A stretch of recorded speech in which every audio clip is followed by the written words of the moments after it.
Et dans l'actualité également de ce dimanche, cette visite d'État de François Hollande en Inde, la deuxième depuis qu'il est au pouvoir. Les enjeux de ce déplacement, c'est avec Johanna Citruc.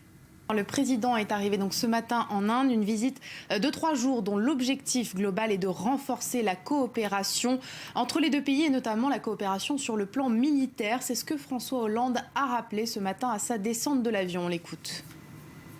Il y a eu depuis plusieurs mois, au-delà même du partenariat stratégique que nous avions déjà noué depuis plusieurs années, une volonté de l'Inde, de la France, de travailler dans la même direction. Donc nous allons ensemble intensifier encore nos échanges, participer à coopération entre les services et agir aussi pour renforcer nos équipements militaires.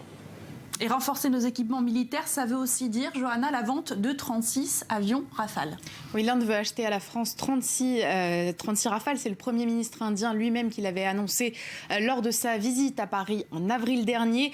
Depuis, les deux pays négocient. François Hollande a révélé que les discussions étaient en bonne voie, mais que les chances de finaliser ce contrat pendant cette visite étaient assez minces. Pourquoi ? Puisqu'il y a toujours des petites discordes sur des aspects techniques. Le prix, premièrement, puisqu'un Rafale, ça coûte cher, 200 millions d'euros en moyenne. Et puis, il y a aussi le lieu où vont être construits ces avions. La France veut que ce soit en France et l'Inde veut que ce soit en Inde, puisque une telle construction permettrait de créer des emplois. Par ailleurs, les négociations bloquent aussi parce que le contrat a été revu à la baisse. Initialement, il portait sur 126 Rafales et non pas 36. Alors, ces Rafales, eh bien, ça va devoir attendre, en tout cas pour ce contrat, peut-être d'autres contrats en vue, sachant qu'il y a une délégation de chefs d'entreprise français qui accompagne François Hollande. Oui, une 50aine de dirigeants font également partie de ce voyage. Il y a par exemple les patrons d'Alstom, d'Areva, EDF, Lafarge ou encore Suez Environnement.